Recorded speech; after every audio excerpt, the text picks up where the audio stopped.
প্রায় ৩.৫ মাস পর ক্লাসে ফিরলেন ঢাকা বিশ্ববিদ্যালয়ের শিক্ষার্থীরা। নানা সংকট এখনও সামনে, কি ধরনের চ্যালেঞ্জ রয়েছে? কারণ বিগত ৩.৫ মাস ধরে আসলে সবকিছু বন্ধ ছিল। এর মধ্যে প্রশ্ন উঠেছে ছাত্র রাজনীতি, শিক্ষক রাজনীতি বন্ধের বিষয়টিও। এইসব বিষয় নিয়ে মূলত আমরা আজকে আলোচনা করতে চাই। ইনসাইড পলিটিক্স আপনাদের সঙ্গে আছেন প্লাবন রহমান, আমাদের সঙ্গে আছেন আজকে অধ্যাপক ডক্টর ASM আমানুল্লাহ ফেরদৌস, জাতীয় বিশ্ববিদ্যালয়ের উপাচার্য। স্যার, আপনাকে স্বাগত জানাচ্ছি ইনসাইড পলিটিক্সে। দর্শক, আমরা জেডএসআর ইনসাইড পলিটিক্সে পুরো আয়োজন জুড়ে আমরা মূলত শিক্ষা ব্যবস্থা এবং রাষ্ট্র সংস্কারের বিষয় নিয়ে মূলত আলোচনা করতে চাই। ছাত্র রাজনীতি, শিক্ষক রাজনীতির বিষয়েও স্যারের মতামত আমরা তুলে ধরতে চাই এই আয়োজনের মধ্য দিয়ে। স্যার, আমরা একটু জানতে চাই যে একটা স্বস্তির বিষয়, দীর্ঘদিন পরে ক্লাস শুরু হলো, এটি একটি বড় বিষয়। এখনও আসলে কতটা স্বস্তি দেখছেন? সামনে কি ধরনের চ্যালেঞ্জ দেখছেন? কারণ একটা লম্বা সময় নানা সংকটের মধ্যে শিক্ষা ব্যবস্থা ছিল, উত্তরানো কতটা সম্ভব মনে হয়? আপনাকে অনেক ধন্যবাদ। আপনাকে মনে রাখতে হবে যে আমরা শুধুমাত্র ইন টার্মস অফ পপুলেশন যে 180 মিলিয়ন, 180 মিলিয়নের লোকের দেশ, সেটা শুধু না, এবং একটা one of the most populous countries in the world, সেটা না, জনসংখ্যা অধ্যুষিত। আমাদের এখানে প্রাইমারি স্কুলের আপনার সংখ্যাই প্রায় 1.5 লক্ষ, আপনি চিন্তা করে দেখেন। এবং এখানে প্রাইমারি স্কুলে ছাত্ররা যাচ্ছে প্রায় 2 কোটি, এবং শিক্ষকের সংখ্যাও প্রায় 6.5 লাখ, যদি প্রাইমারি এডুকেশনের কথা বলেন। সেকেন্ডারি এডুকেশনে আপনি দেখবেন প্রায় 34 থেকে 35 হাজার শিক্ষা প্রতিষ্ঠান, যেগুলো সেকেন্ডারি এডুকেশনে, এবং স্টুডেন্টের সংখ্যাও প্রায় 1,35,00,000 কাছাকাছি।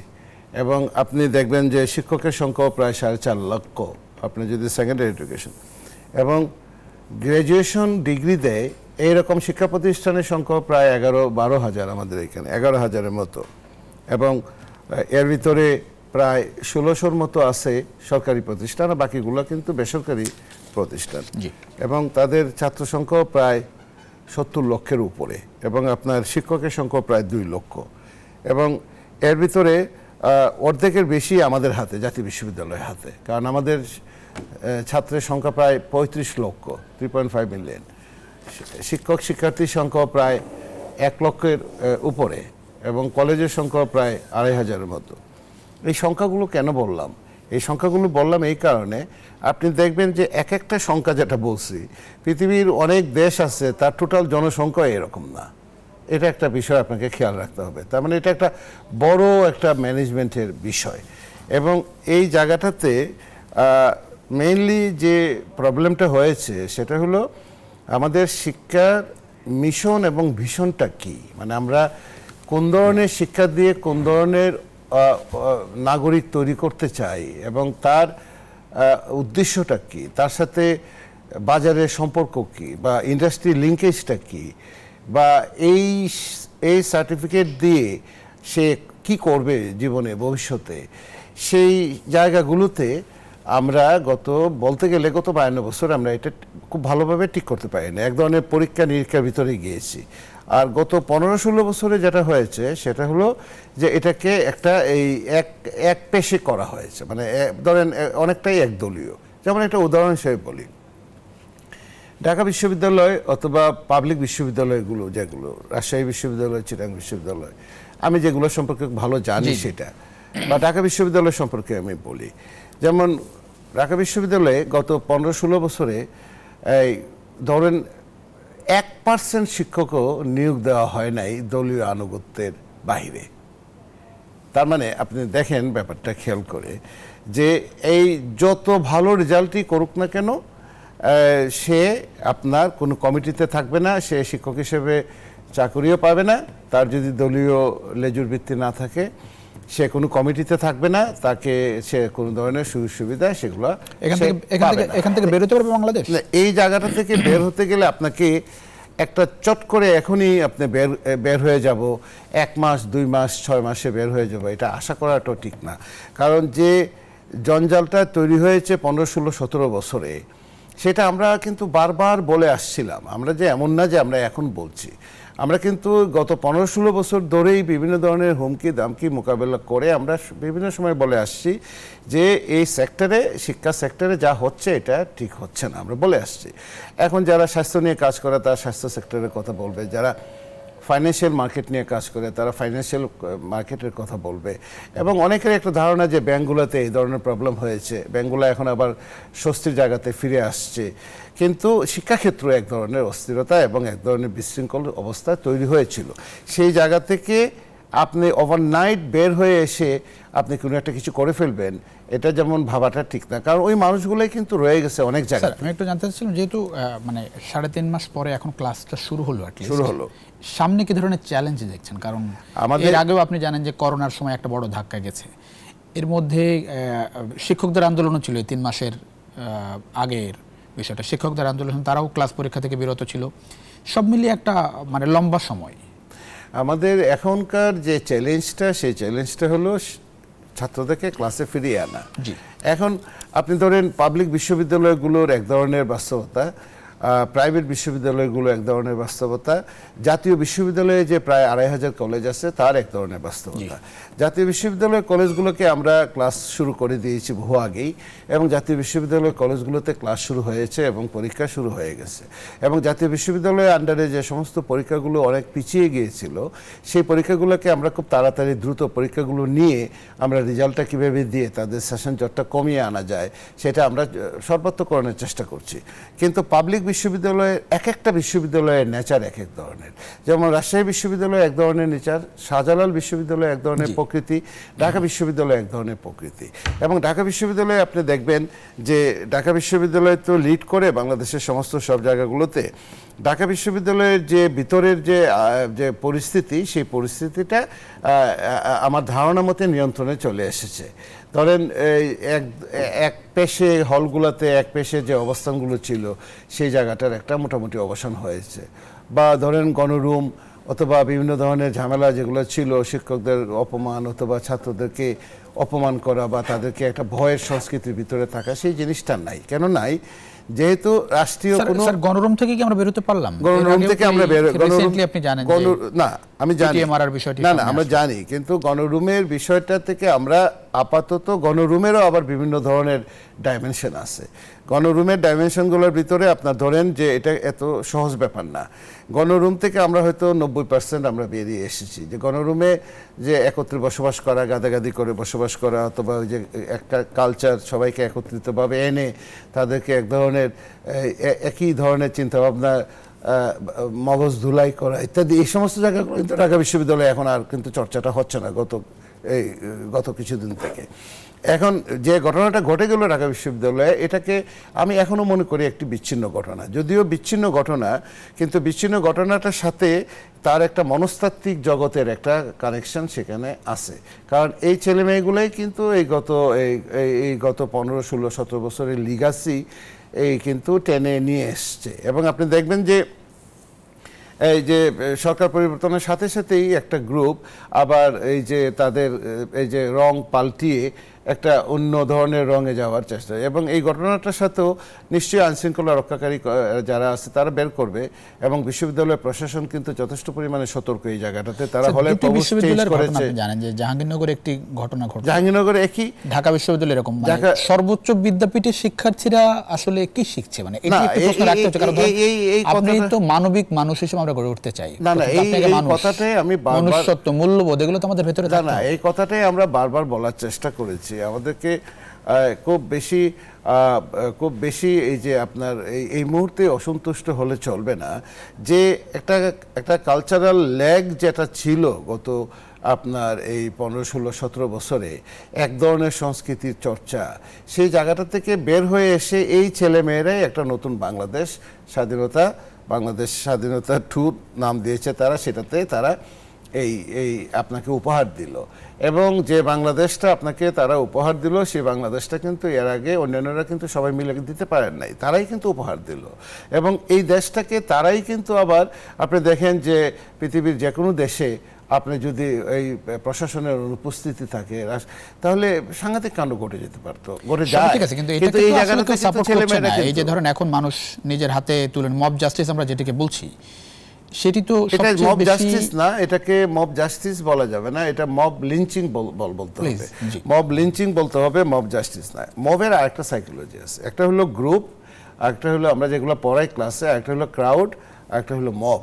গ্রুপের ভিতরে আপনি গ্রুপকে কন্ট্রোল করতে পারেন, জি, ক্রাউডকেও আপনি কোনো না কোনোভাবে একটু নিয়ন্ত্রণের ভিতরে আনতে পারেন, কিন্তু যখন এটা মব হয়ে যায় তখন তার সেলফ আইডেন্টিটিটা হিডেন হয়ে যায়। সে নিজেকে আর সে মনে করে যে সে যা ইচ্ছা করতে পারে এবং সে এটা করে এখান থেকে পার পেয়ে যাবে, যেহেতু তার আইডেন্টিটিটা হিডেন, সবাই একত্রে পিটিয়ে মারছে, এটা এটা সে মনে করে যে সে একটা ইমিউনিটির ভিতরে থাকবে, তার কিছু হবে না।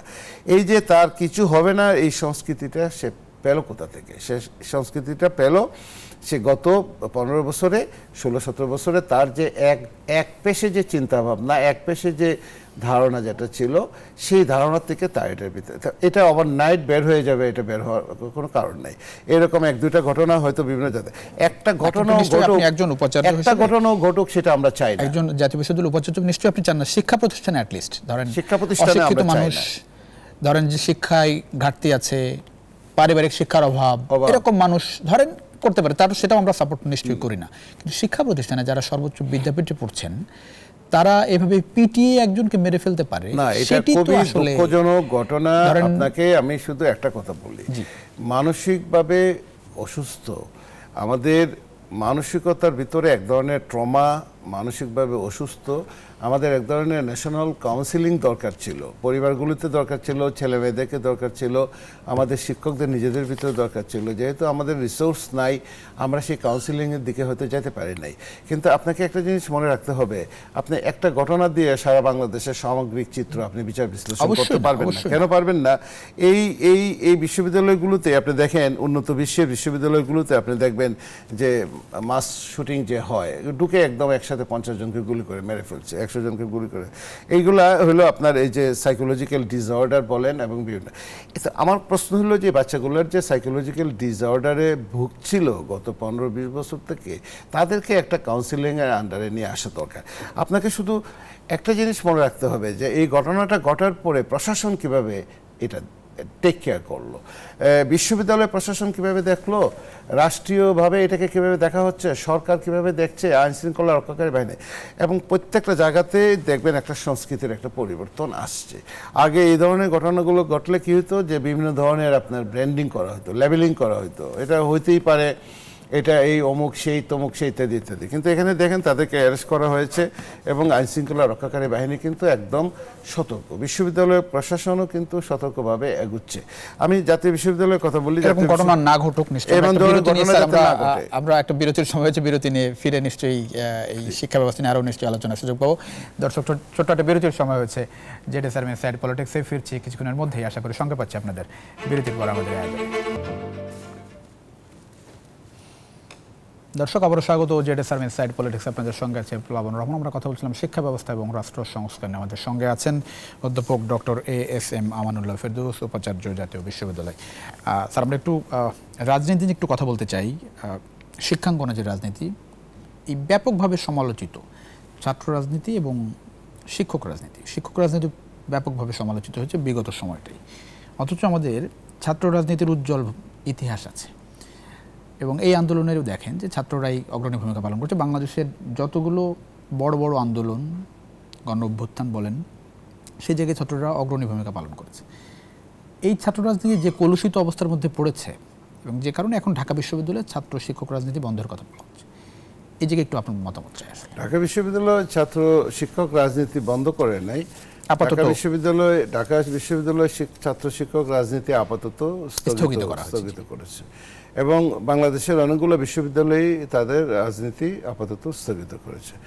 আমরাও জাতীয় বিশ্ববিদ্যালয়ে আমরাও একটা সিদ্ধান্ত নিতে যাচ্ছি যে আপাতত আমরা এই ছাত্র এবং শিক্ষক রাজনীতি কিছুদিনের জন্য স্থগিত রাখবো।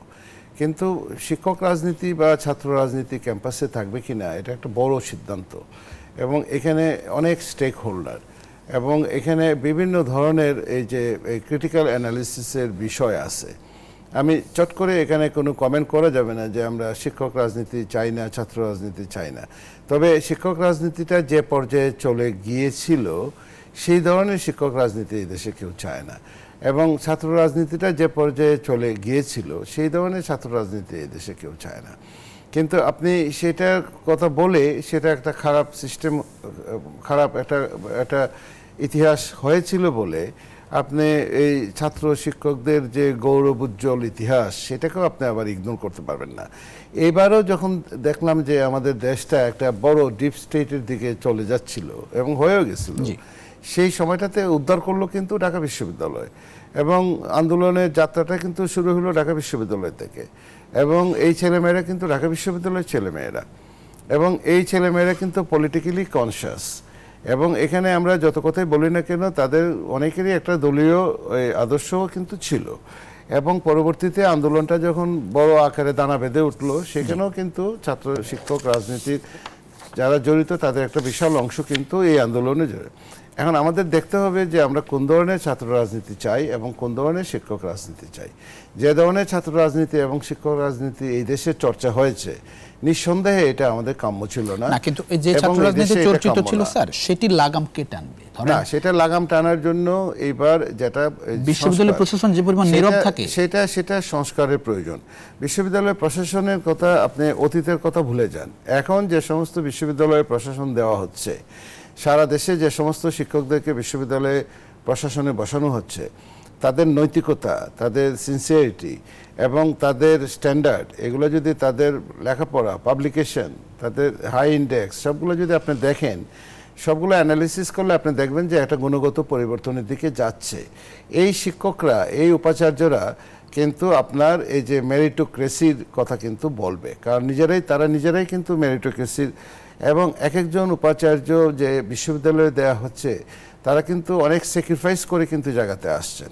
কারো ইনকাম 40 গুণ কমে যাচ্ছে, কারো ইনকাম 20 গুণ কমে যাচ্ছে, কিন্তু এই যে তাদের আয় কমে যাচ্ছে, তাদের সময় দিতে পারছে না ফ্যামিলিতে, বিশ্ববিদ্যালয় এই জায়গাটাতে আসার পিছনে কিন্তু তাদের কমিটমেন্টের জায়গাটা, যে আমি বিশ্ববিদ্যালয়কে, শিক্ষা এবং প্রশাসনটাকে একদম ধ্বংসপ্রাপ্ত শিক্ষা এবং আমরা তো অনেক সময় বলি, এই কথাটা প্রায়ই বলি আমি, যে এদেশের ব্যাংক সিস্টেম বলে যে লুট হয়ে গেছিল, আমি বলি যে শিক্ষা ব্যবস্থাটাই অনেকটা লুট হয়ে গেছে। স্যার, আপনি দেখবেন ছাত্র রাজনীতিতে যারা বিগত সময়ে ছিল, আমি টাইম ফ্রেম উল্লেখ করছি না, যারা একটা ন্যূনতম পদে থাকে তাদের লাইফস্টাইল চেঞ্জ হয়ে যায়। সেটাই বললাম, টাকা, সেটাই বললাম, প্রাডো গাড়িতে চড়ে, সরকারের এত কাছে থাকে, এত ক্ষমতা, এগুলো থেকে বের হওয়া কিভাবে সম্ভব? ছাত্রদেরকে দোষ দিয়ে কোনো লাভ নাই। আপনার একটা পোস্ট কলোনিয়াল সোসাইটিতে আমরা সবাই রাজা মহারাজা, এবং এখানে আপনার প্রশাসনে বলেন, আমরা নিজেরা বলেন, বিশ্ববিদ্যালয় ভাইস চ্যান্সেলর সাহেবদের বলেন, আমাদের যে সুযোগ সুবিধা, আমাদের যে গাড়ি বাড়ি যে দেখেন আপনি, এগুলা পৃথিবীর কোনো দেশে, পৃথিবীর কোথাও কোনো ভাইস চ্যান্সেলর সাহেবদের জন্য এগুলা নাই, এই ধরনের কোনো সিস্টেম নাই। তাহলে এটা বদলানো উচিত, এবং এখানে সুস্পষ্ট শিক্ষা কমিশন একটা গঠন করা উচিত। আপনি পৃথিবীর যে কোনো দেশে যান, গিয়ে ওই দেশের 1 নম্বর বিশ্ববিদ্যালয় ভাইস চ্যান্সেলরের নাম জিজ্ঞাসা করেন, কেউ বলতে পারবে না। আপনি এখানে জিজ্ঞাসা করেন, সবাই সব বিশ্ববিদ্যালয় ভাইস চ্যান্সেলরের নাম বলতে পারে, চিনে, জানে, কারণ এগুলোকে এমনভাবে পলিটিসাইজ করা হয়েছে যে এদের নাম জানা দরকার, কারণ তাদের কাছে বিভিন্ন ধরনের ক্ষমতা, তাদের কাছে বিভিন্ন ধরনের এই যে বেনিফিট এগুলো আছে। এবং আমি এখন উপাচার্য হিসেবে নিয়োগ পাওয়ার পরে কিরকম ফিল করছেন? আমি উপাচার্য হিসেবে নিয়োগ পাওয়ার পরে কিরকম ফিল করছি এটা এখন এই মুহূর্তে বলতে পারবো না। এই যে চাপ, আমি চাপটা ফিল করছি, আমাকে কাজ শেষ, অনুরোধের চাপের কথা একটু জিজ্ঞেস করছি। অনুরোধের চাপটাও আপনার এখানে ধরেন, এটা এমন কোনো জায়গা নাই যেখান থেকে অনুরোধ আসছে না, আসবে, স্বাভাবিক ব্যাপার, এখানে আসতেই পারে। এবং অনেক অনুরোধ আবার যৌক্তিক অনুরোধ, আবার অনেক অনুরোধই কিন্তু অযৌক্তিক। কিন্তু আমরা একটা পলিসি নিয়েছি যে আমরা মেরিটোক্রেসির দিকে হাঁটবো। আমরা সমাজের নামি দামি শিক্ষকদেরকে, সমাজের নামি দামি ব্যক্তিদেরকে এগুলোতে ইনভলভ করব। যেমন ধরেন ঢাকা শহরে যে বড় বড় কলেজগুলো, সেই কলেজগুলোতে গভর্নিং বডি ভেঙে দিয়েছি, সেখানে ঢাকা বিশ্ববিদ্যালয়, বুয়েট, জাহাঙ্গীরনগর বিশ্ববিদ্যালয়, এই সমস্ত জায়গাগুলো থেকে রিটায়ার্ড শিক্ষক, প্রফেসর এবং বর্তমানে প্রফেসর নামি দামি শিক্ষক, তাদেরকে আমরা গভর্নিং বডিতে আনার চেষ্টা করছি এবং নিয়েও আসছি অনেক।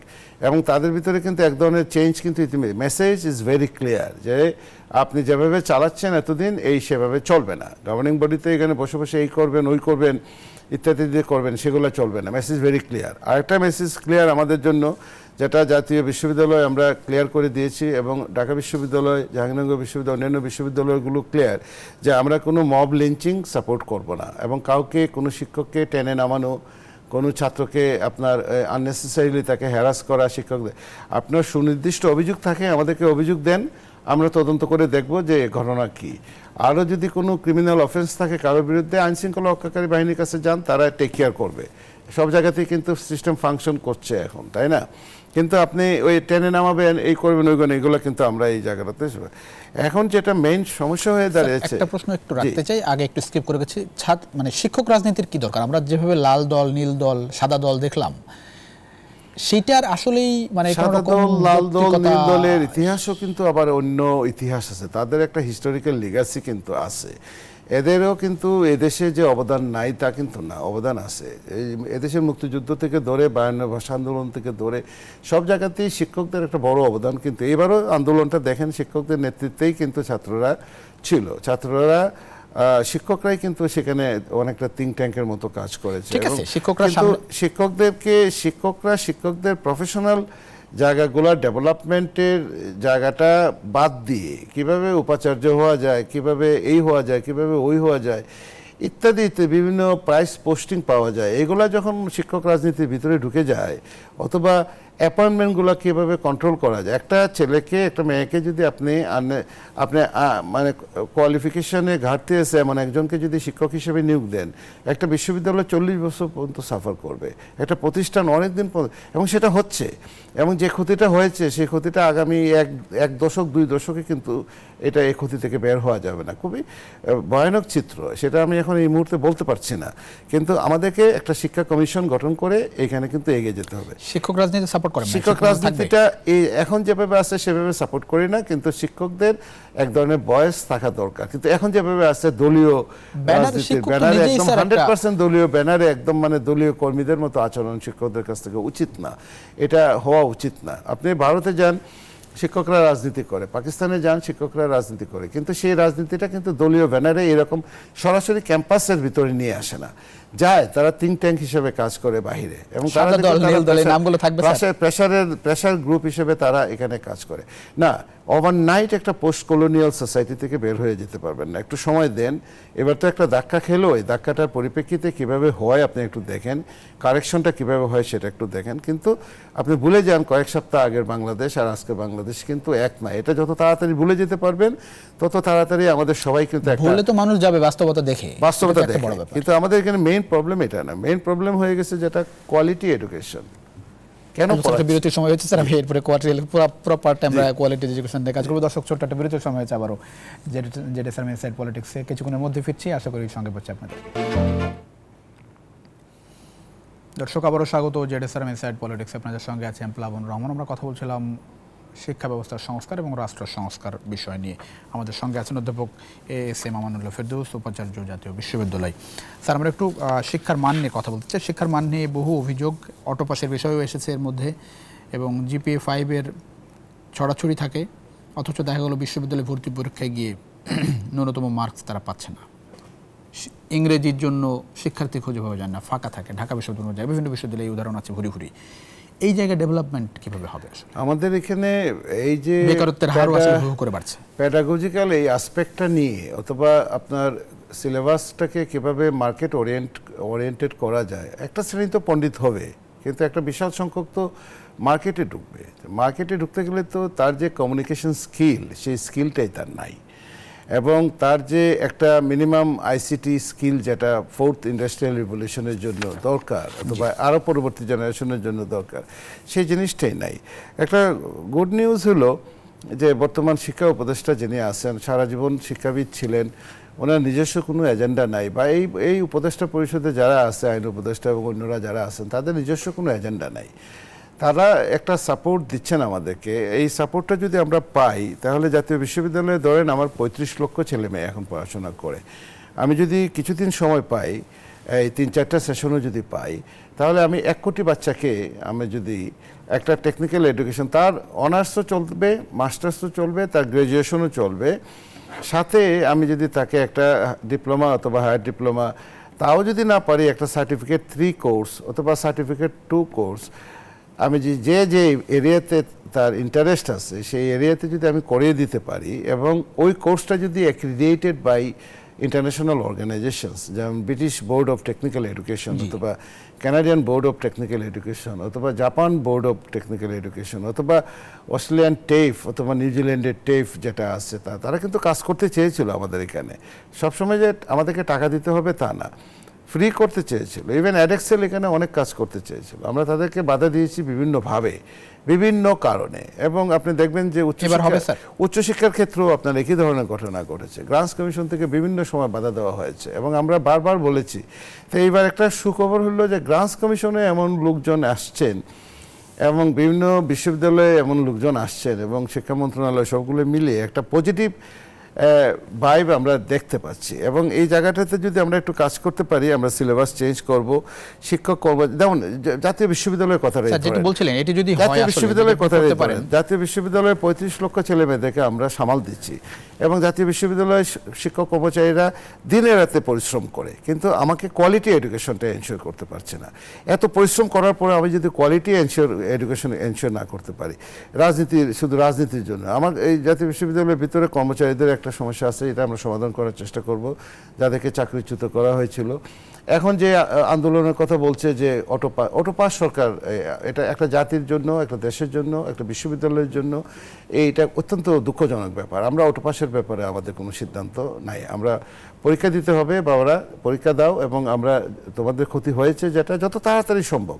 পরীক্ষা দিলে পরে 6 মান্থ লাগে রেজাল্ট পাবলিশ করতে, আমি 2 মাসে করে দেব, আমি কমিটমেন্ট করি যে আমি 2 মাসে রেজাল্ট পাবলিশ করে দেওয়ার ব্যবস্থা করবো, দরকার বলে দিনের রাতে আমরা ক্যাম্পাসে থাকবো। কিন্তু এই সামনে একটা বড় প্রেসার যাবে, হ্যাঁ সামনে একটা প্রেসার যাবে, অলরেডি প্রেসার আসছে, আমাদের সাথে ছেলেমেয়েরা কথা বলছে, তো আমাদেরই সন্তান, তাদের কথাও শুনতে হবে আমাদেরকে, তাদের কথা শুনে তাদেরকে বুঝিয়ে শুনিয়ে আমাদেরকে এই জায়গাটা থেকে বের করে আনতে হবে, যেটা আপনি পরীক্ষা দিতে হবে। টেকনিক্যাল এডুকেশনের কথা যেটা বলছিলেন যে আপনি একটা কোর্স করিয়ে দিতে চান, যেটি সার্টিফাইড ইন্টারন্যাশনাল অর্গানাইজেশন, সেই জায়গাটাই মানে রেমিটেন্সে তো একটা বড় সুখবর আপনি এখন পাচ্ছেন $25 বিলিয়ন রেমিটেন্স থেকে, সব মিলিয়ে আপনি এই যে হুন্ডি মিলিয়ে হয়তো $40 বিলিয়ন পাচ্ছেন, 40 বিলিয়ন। আপনি এই রেমিটেন্সটা 100 বিলিয়নে চলে যেতে পারে, আপনি 2-3 বছরের ভিতরে 100 বিলিয়ন চলে যাবে যদি খালি একটা পলিসিটা চেঞ্জ করেন, যে আপনি সিলেবাস পড়বেন, গ্র্যাজুয়েশন করবেন, অনার্স মাস্টার্স করবেন, সাথে আপনাকে একটা ট্রেড কোর্স করতে হবে, যে যেটা পছন্দ করেন, কেউ আইসিটি, কেউ টেলিভিশন ঠিক করা, কেউ ফ্রিজ ঠিক করা, কেউ ফ্রিল্যান্সিং, কেউ এই যে বিগ ডাটা অ্যানালিসিস, কেউ বিভিন্ন ধরনের ফ্যাশন ডিজাইনিং, কেউ ইন্টেরিয়র ডিজাইনিং, এনিথিং। এটা জাতীয় বিশ্ববিদ্যালয় করা প্ল্যান করেছি আমরা। আমাদের সামনে একাডেমিক কাউন্সিল আসছে, সেই একাডেমিক কাউন্সিলে আমরা আলোচনা করব, সিনেট এই জিনিসগুলো নিয়ে আলোচনা করব একাডেমিক কাউন্সিলে। এবং আমরা অলরেডি ইতিমধ্যে কমিটি করে দিয়েছি, আমাদের সিলেবাসটা 11-12 পরে রিভাইজ হয় নাই, সেই জায়গাগুলোতে প্রত্যেকটা জায়গাতে চেঞ্জ আমরা আনতেছি। একই ধরনের লোক দেখলাম যে বসার সব জায়গাতে 4 মান্থ না 8 মান্থ কোর্স প্ল্যান, এটা আমাদের 6 মান্থের যদি একটা সার্টিফিকেট কোর্স করা যায়, একটা 1 ইয়ার করলে সবচেয়ে ভালো হয়। সে তার কোর্সও করতে থাকবে, নর্মাল কোর্স, সাথে একটা আমি 2 ক্রেডিট অথবা 4 ক্রেডিটের একটা আপনার এই যে সার্টিফিকেট কোর্স করবে, এটা কুড বি সার্টিফিকেট 1। আর কারো যদি খুব বেশি ইন্টারেস্ট থাকে, তাহলে সে যদি এটাকে এই যে 35 ক্রেডিট অথবা 60 ক্রেডিটে নিয়ে যেতে চায়, সেই সুবিধাও আমাদের এখানে আছে। কারণ আমাদের আন্ডারে অনেকগুলো এই যে আইসিটি কলেজ এবং অনেকগুলো আপনাদের টেকনিক্যাল কলেজ আছে আমাদের সাথে। ইভেন আমরা টেকনিক্যাল অ্যান্ড ভোকেশনাল এডুকেশন বোর্ডের সাথে আমরা কাজ করতে পারি, মাউসির সাথে কাজ করতে পারি, করে এভরিবডি তারা রেডি, তারা কাজ করতে চায়, কিন্তু আপনার একটা পলিসি দরকার, একটা সংস্কার দরকার, আর আমাদেরকে একটু সময় দেওয়া দরকার, মানে অতিষ্ঠ হলে হবে না। বেকারত্ব তো একটা বড় চাপ, বেকারত্ব এই দেশের চাপ। আমি সরকারি চাকরি দিই 4-5 হাজার লোককে বছরে, আর পাবলিক সেক্টরে আপনার ঢুকে পাইবে আর 10-15 হাজার, বিভিন্ন নিম্ন গ্রেডের সবগুলো মিলিয়ে, আর সব মিলিয়ে কর্পোরেট মিলিয়ে 1050 যেতে পারে। কিন্তু 1,3 লোকজন বের হয়ে এই দেশে আপনার প্রতি বছর গ্র্যাজুয়েশন করে, এতগুলো প্রাইভেট বিশ্ববিদ্যালয় এবং পাবলিক বিশ্ববিদ্যালয়। কি গ্র্যাজুয়েশন ডিগ্রি দিচ্ছি, কেন দিচ্ছি, সে এটা দিয়ে কি করবে, বিসিএসসি সেই যে আমার এই জায়গাটাতে আমাদের একটা চিন্তা ভাবনা করার সময় এসছে। এখন আপনি অ্যাপ্লাইড ফিজিক্সে পড়ে ব্যাংকে চাকরি করবেন, কেমিক্যাল ইঞ্জিনিয়ারিং করে আপনি কি এখন এই যে মেকানিক্যাল ইঞ্জিনিয়ারিং পড়ে আপনি প্রশাসনে কাজ করবেন, আপনি এই যে মেডিসিনে পড়ে আপনি কি এই যে পুলিশে চাকরি করবেন, এই জায়গাগুলোতে আমাদের একটা এত কষ্ট করে পড়াশোনা করে, এত রিসোর্স দেশের খরচ করে আপনি আপনার প্রফেশনাল জগৎটাতে আপনি যাবেন না, এই জায়গাটাতে আমাদের একটা চিন্তাভাবনার সময় আসছে। এবং আমরা একটু যদি সময় পাই, আমরা এই জায়গাটাতে একদম আমূল বদলে দিতে পারবো, আমার ধারণা। আমি বলি না যে 100%, 20-30%, 40% যদি বদল করতে পারি, তাহলে বাংলাদেশ ঘুরে দাঁড়াবে শিক্ষা। অনেক ধন্যবাদ অধ্যাপক ডক্টর এস.এম. আমানুল্লাহ ফেরদৌস, অনেক ধন্যবাদ আপনার মূল্যবান সময় দেওয়ার জন্য। শত ব্যস্ততার মধ্যে এসেছেন নিউজ 24-এ, নিশ্চয়ই অন্য সময় আরো বিস্তারিত আলোচনার সুযোগ হবে শিক্ষা ব্যবস্থা নিয়ে। দর্শক, এই ছিল আজকের ইনসাইড পলিটিক্স, দেখাবেন নিশ্চয়ই অন্য সময়। সে পর্যন্ত ভালো থাকবেন, সুস্থ থাকবেন, আশা করি নিউজ 24-এর সঙ্গে থাকবেন।